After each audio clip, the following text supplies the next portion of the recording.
In the rural backwoods of the American South, there are things that move through the forest without being seen, but never go unnoticed. This episode will take you through 3 encounters that suggest the things we can't see might just be as real as the things we can. You won't want to miss this one. On a humid May night in 2022, a man named Jeff grabbed his fishing gear and headed out the back door of his apartment complex in South Carolina. However, not all was as it seems because something was amiss, and this is what he captured. I hope you can hear this. It sounds like gorillas fighting in the tree. They're breaking limbs bigger around than me.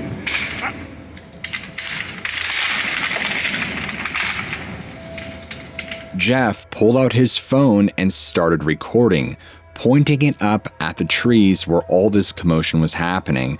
And through his phone screen, with the flashlight barely penetrating the darkness, he could see branches visibly moving violently. I've never seen anything like it in my life. The branches that were breaking were not small. These were thick limbs, some as big around as his leg, and they were just snapping like twigs. This is the second time I've come over here, and the first time when I got up under them trying to figure out what it was, they started breaking limbs off and throwing them at me. Look, they're ruining this freaking place. What in God's name is it? It's bigger than me, whatever it is, because it's breaking limbs off that it would take me 2 minutes to saw. At one point during all of this, Jeff's light caught something like a shimmer in the air or like heat waves rising off of hot asphalt, but in the shape of something massive moving through the tree. Look, see, he's coming right above me right here. He's fixing to throw something at me, whatever it is. Look, that's bigger than me. Look at that, look at that, look at that, look at that, look at that. What in Jesus' name just is doing this? Oh my God, he just took half the tree down. Something, oh my God, oh my God. It's something stronger than a bear, and he is pissed. That's a healthy tree, about 8 to 10, maybe even 12 inches in diameter that he just broke because he's pissed because I'm getting close to him. I think I'm gonna bounce because I think he just hit the ground, which means he's about to face me on foot, and I don't really want to wrestle with somebody that can tear trees down. My God, look at the tree he just freaking broke in half. The so-called experts have debunked this footage, saying that it's just a dead tree falling and breaking limbs. And then there's this comment. I work with trees in a tree cutting service. Those are not snapping without a pressured force or mechanical force. Whatever snapped those trees in the middle of the night is a beast. As you're going to hear in today's video, there are so many people with encounters like this with what they claim are invisible entities, or some refer to them as Glimmerman. Similar footage to this is the 1997 footage in Emerson County, Georgia. Do you see that? Over there, look, over there. Do you see that? What the hell?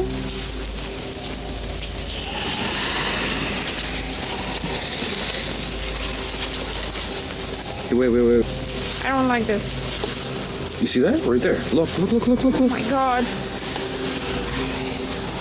That's not an animal. This is where 7 strange sightings were reported by several of the local townspeople here. And a video camera was found by a local game hunter, but no one has ever claimed the footage. Now, of course, all of this footage could be faked, but when you couple it with the vast amount of eyewitness sightings and experiences that are being shared, it makes you wonder what's truly going on. Like this eyewitness who decided to share their story. But speaking of things that can sneak up on you, it got me thinking about my own health lately. I'm in this phase where, as I'm getting older, hitting my mid-30s and running a family, I'm trying to pay way more attention to how I feel. Aches and pains from outrunning Bigfoot or even sores from warding off evil spirits. It all makes me realize I should see a doctor more often. Here's the biggest thing that's holding me back. Calling around, waiting on hold, and not even knowing if they're in network or even available. It's like wandering lost in the woods without a map. But with today's video sponsor, ZocDoc, it changes all that. It makes booking so straightforward and quick, I actually follow through instead of putting it off. ZocDoc is a free website where you can search and compare high-quality, in-network doctors, so you could choose the right one for your needs and click to instantly book an appointment. We're talking about in-network appointments with more than 100,000 healthcare providers across nearly every specialty, from mental health to dental health, eye care to skin care, and much more. Unfortunately, they don't offer protection against creatures of the night. You can filter for doctors who take your insurance, who are located nearby, and who are a good fit for any medical need you may have, and who are highly rated by verified patients. You can even see doctor availability in real time and, in most cases, book same-day appointments. ZocDoc makes the whole process feel empowering. I just pick based on what works for me, no guesswork. But here's the thing. While the mysteries I cover might keep you up at night, your health definitely shouldn't be one of them. So if you've been putting off that appointment, don't wait for a sign from the universe or a run-in with Bigfoot. Take control now. Head to ZocDoc.com/beneath and sign up for free and start booking today. The link's in the description to find and book a top-rated doctor today. Thank you again to ZocDoc. Now, back to the video. In the summer of 1979, an 18-year-old named Ben Green and his friend were walking along an old logging path on Ben's family's property, which was located about 15 miles west of Charlotte, North Carolina. The property was in a very rural area near the Catawba River. It was around 1:30 in the afternoon, and it was this beautiful, clear day, and the two friends had gone out hunting and making their way towards some power lines where they knew there was a big blackberry patch. And as they're walking along this trail, Ben suddenly got a weird feeling, like he just felt that something wasn't right. And so he looked over at his friend, and before Ben could even say a word, it was obvious that Bobby felt the same way. Both of them started hearing what sounded like footsteps coming from behind them. They were not from a deer or any other animal that should have been. They were distinctly bipedal, and they were following about 15 to 20 feet behind them, just barely keeping pace. Ben and Bobby stopped walking, and when they stopped, whatever was making these footsteps stopped too. They turned around to look behind them, but there was nothing there. And it didn't make any sense because there was nothing visible that could have been the source of these sounds. And the only thing running through their mind now is a couple things. Since it stopped when they stopped, maybe it was simply an echo. But deep down, there was a part of them that didn't believe that. And since they were caring, they weren't too afraid, just cautious. But Ben was a smart kid, so he came up with a plan. And he quietly suggested that when they got up to the power lines, they would cut hard to the left. And then they would be able to turn around and catch whoever it was as they followed them past the tree line. They got to that point and they made that left-hand turn. And sure enough, the footsteps continued to follow. But this time, they weren't behind them anymore. Whatever was making those sounds had also turned left, and now it was walking in front of them. It was almost like it had predicted their every move. They held their breath as they watched the entrance to the forest, and the footsteps grew louder and louder, but their owner never appeared. They were starting to wonder if they were going crazy, but they could hear the crunching of leaves, and so any thought of it maybe being a breeze or any other sort of animal quickly was brushed away. And Ben would actually later say that he could track the movement of this thing by the sound of the steps, and then it seemed like it was so close that he could have reached out and touched it, if there was anything to touch. But the entire time, neither of them saw anything. And Ben also thought about raising his rifle, but there was that same problem of what the heck was he planning on aiming at? So instead, he and his friend just listened as the steps continued for about 75 feet until they reached the middle of the field. And then it stopped. They were dumbfounded, and they called their hunting trip off early that day. But it wasn't the only strange thing that happened to Ben and his family, because ever since they had moved onto that property, they had all experienced what Ben could only describe as poltergeist activity. Things would move on their own, items would go missing and then reappear. Night after night, something would toss a 5-gallon bucket against the side of the house. Each morning, the bucket was found in a new place. And on top of that, the family was constantly getting sick with various illnesses that they just could not explain. Now, Ben grew to believe that there was something wrong, something unnatural. You had a 4 to 5 mile square of land that didn't want to play by the rules of reality. At about 7:30 in the morning, Ben and his mom were outside and both of them noticed something odd up in the sky. It looked like a ball or a sphere, and it was moving from north to south over some fields about a mile away from their home. He would estimate that the object was about the size of a small U-Haul trailer. Shocked by the sight, none of them knew what to make of it. They just watched it glide across the sky and then it disappeared. And because this was back in 1979, if you saw something strange in the sky and told people about it, you were likely to be ridiculed, so he never really reported it. But interestingly, years later, that same property was sold to a new owner, and they too reported very unusual occurrences. The new owner and her daughter were sitting in the driveway in their car listening to music when they clearly saw a dark shape run past the vehicle. And although they saw nothing else, when they turned down the music, they both heard the sound of running feet, but they could never determine what made the noise. And so experiences like these deeply affected Ben. He still lives near the area, though not on the same property. But fast forward to 2014, and the late paranormal investigator Linda Godfrey interviewed him. Well, he still maintained that what he experienced was real, and he had no explanation for it. But Linda discovered something really interesting. There were other reports of strange things like this, like what he and his friend had experienced in other areas of North Carolina. They were actually around the exact same time frame. In March of '79, months before Ben's experience, there was an infamous UFO report that came out of Monroe, which is only about 15 miles southeast of Charlotte. This witness in the case was a car salesman named Pat Udy. At the time, he was driving home. It was about 3 in the morning when he saw a strange light. As so often happens, the next thing he knew, he was missing about 3 hours of time, and he would later claim that he'd been aboard a UFO where he had seen a humanoid being.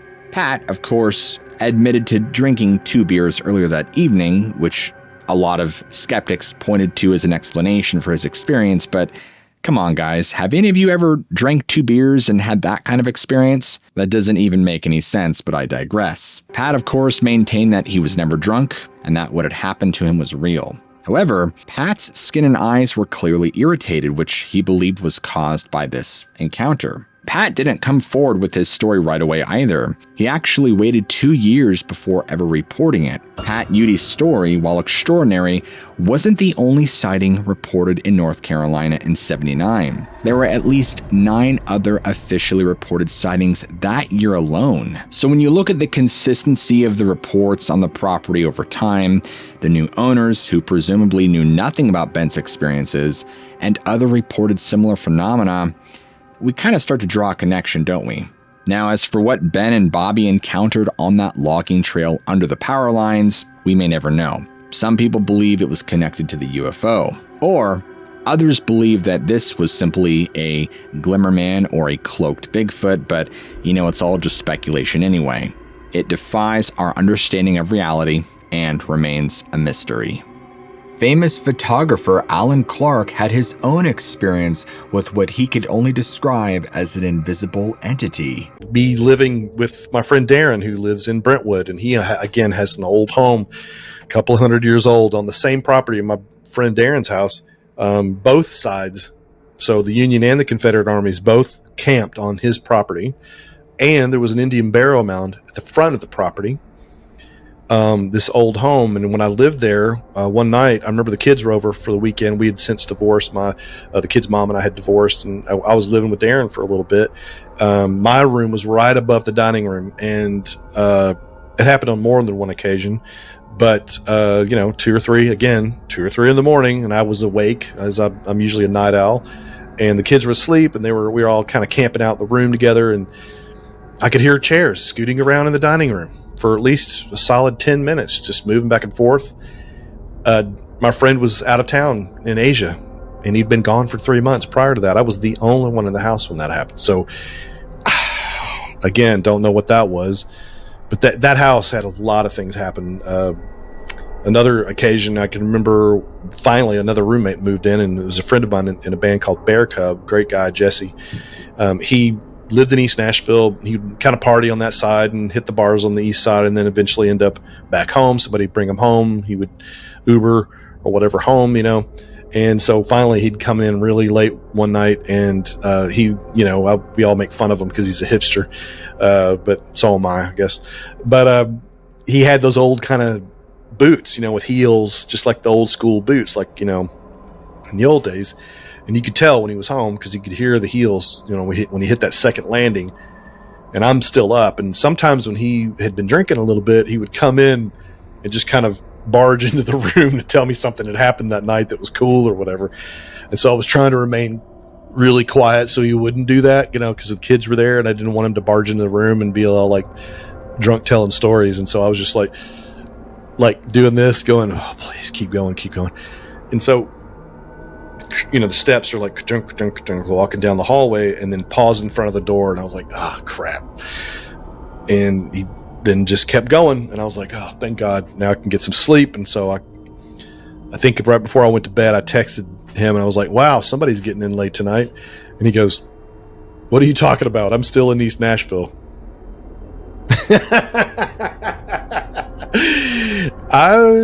That was one of the only times where something really got to me out of all the stories I've told you. And I think it's because the pause in front of the door, that's what got to me, because that was something that he did, not anyone else did. He did that a lot because my door didn't have a lock on it. He would just kind of twist the handle and come in almost uninvited.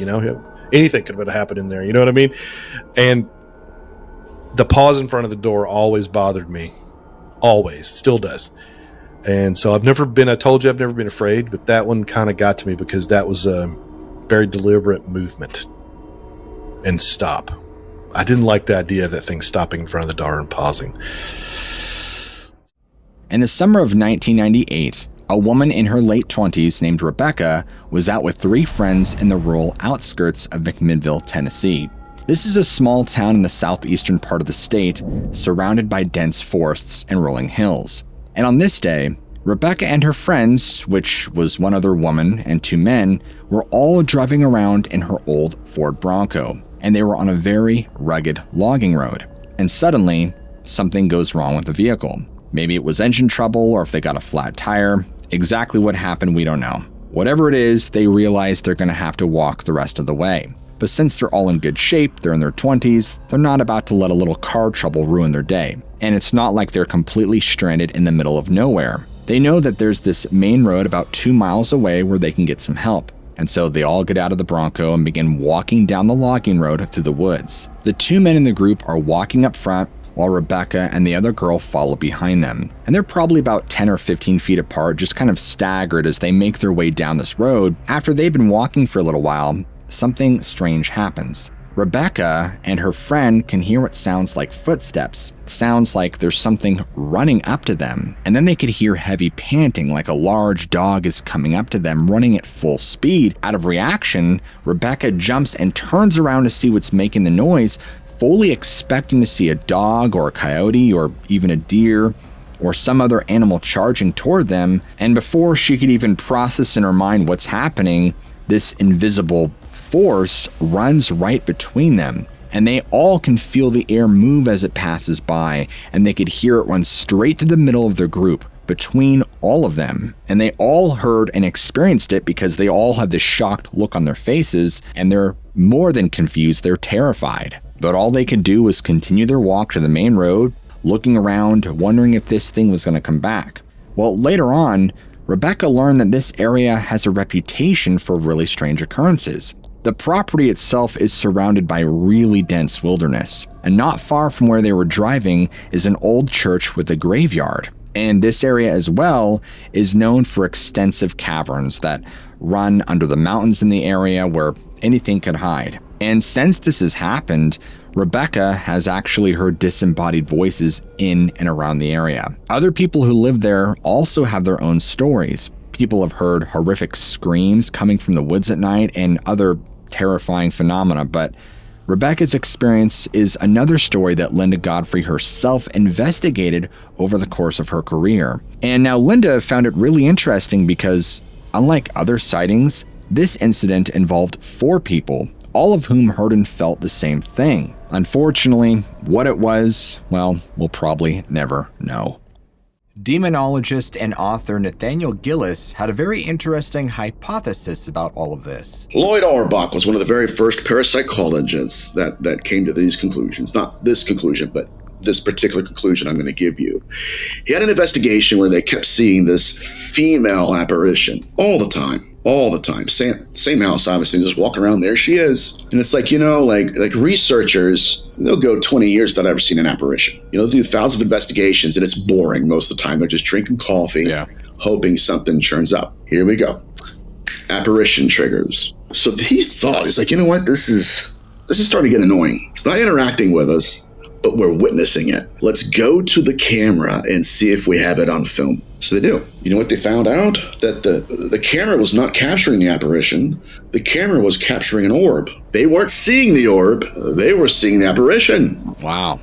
And so what they started doing was when the apparition appeared, where's the orb? That's when their research took a leap. That's when they started noticing that with apparitions, there was an orb somewhere around there that was projecting that physiological construct.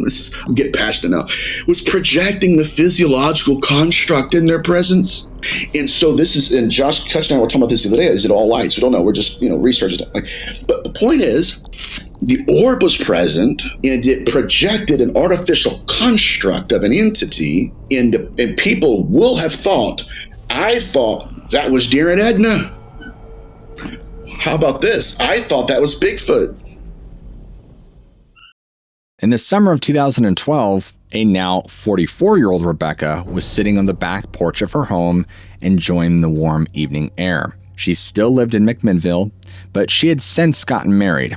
Their property, which was about 2 miles away from where she had that encounter with the invisible monster, I guess you want to call it, back in the 90s, was nestled right up against this dense wooded section with gorgeous rolling hills that felt like they stretched on and on forever. And on one evening, Rebecca was sitting there with her 2 dogs, watching the sun set behind the trees, and suddenly, both of them perked their ears up and began staring intensely at the tree line. Rebecca didn't really think much of it. This is rural Tennessee. Wildlife is always around, and her dogs were alert to pretty much every squirrel and rabbit that moved. This was completely different because the dogs weren't just alert, they were getting more and more agitated by the minute. And they started pacing back and forth and whining. And before long, they began barking aggressively at something in the woods. And so she stood up and she peered into the trees, but with the sun setting, it was darker, and so her visibility was pretty poor, and it was only getting worse by the moment. And then she heard this strange sound emanating from the woods and the holler down below.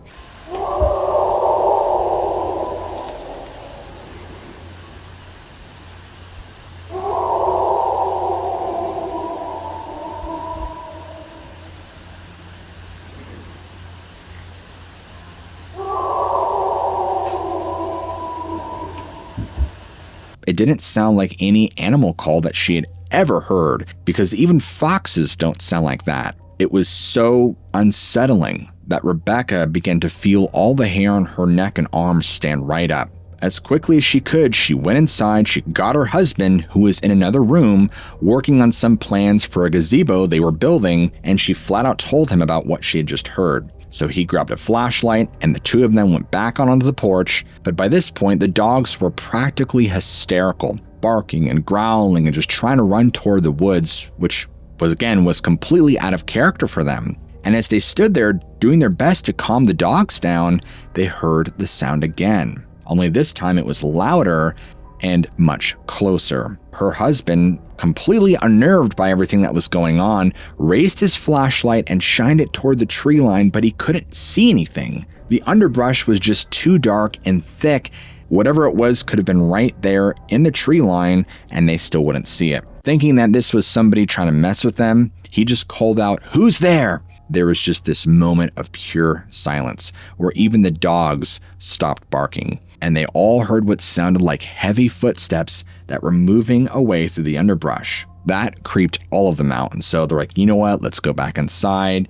We don't know what this is. Maybe it'll go away. Fortunately, the rest of the night was quiet, but the dogs were still nervous and they would occasionally growl outside. The strange sounds did not return. Rebecca and her husband stayed up later than usual just because of how uncomfortable everything was, but they didn't sleep very well. They were constantly waking up to check on the dogs and listen for more strange noises. So the next morning comes, Rebecca got up early and she headed through the back door to let the dogs out. And as she stepped onto the porch, she immediately noticed that something was really off. The dogs were still acting strange, sniffing and frantically moving all around the yard, and they refused to go near a certain area. So she decided that she would have to look around herself. Now she walked over to where they were building their gazebo, which was right by their koi pond, and they had set up this tall scaffolding structure next to it, which was standing over 6 feet off the ground, which they were using to work on the roof. And as Rebecca approached it, there seemed to be these strands of something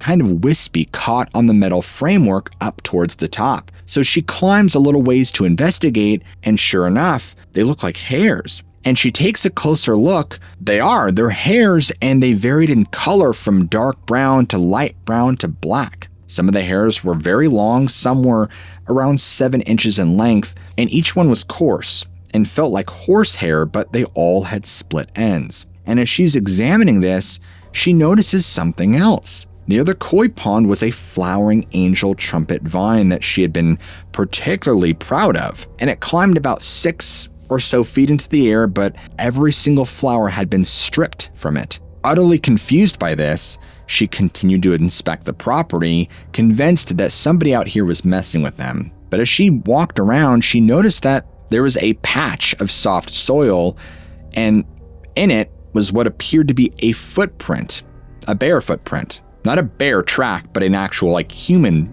bear footprint. It was massive, probably the size of a 13 shoe. But as she's looking at it, it wasn't a shoe print, it was a footprint, and it clearly had 5 distinct toes. And now she starts to panic. And that was when she discovered something that made her lose her breakfast. Near the site where they were building the gazebo was a pile of cinder blocks for the foundation. Most of them appeared undisturbed, except for a handful that were caked in this soft brown substance. And she took a step closer and realized what it was. Something, at least the size of a person, if not bigger, at least judging from what it left behind, had emptied its bowels into the hollowed out parts of the cinder blocks. Hey, when you gotta go, you gotta go. And in all seriousness, she was completely revolted. As best she could tell, it didn't look like it had come from any animal that she recognized. So she ran inside, got her husband, and she flat out told him, she's like, look, whoever was outside last night defecated over by where the gazebo is. You should go take a look. But, when the husband goes out there and, he's checking out the feces, he's like, well, I don't know, it could be a bear or another large animal. He wasn't really convinced. He saw the footprints as well, and he couldn't really explain it.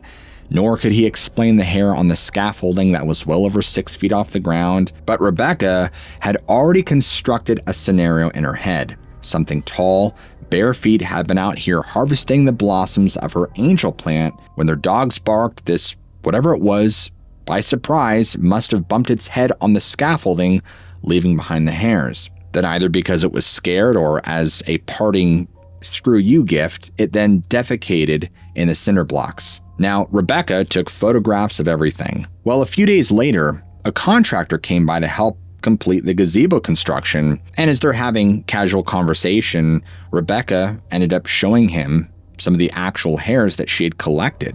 The contractor seemed really uncomfortable with the whole situation, like he knew something. Kind of freaked out, he quickly changed the subject. But strangely, after he left, Rebecca noticed that the hairs that she had collected were gone, and that she couldn't find them anywhere. Now, whether this was a coincidence or that he had taken the hairs is anyone's guess. She decided to keep one of the cement blocks containing the feces. On her behalf, Linda Godfrey contacted a forensic veterinary lab. hoping they might be able to analyze the sample.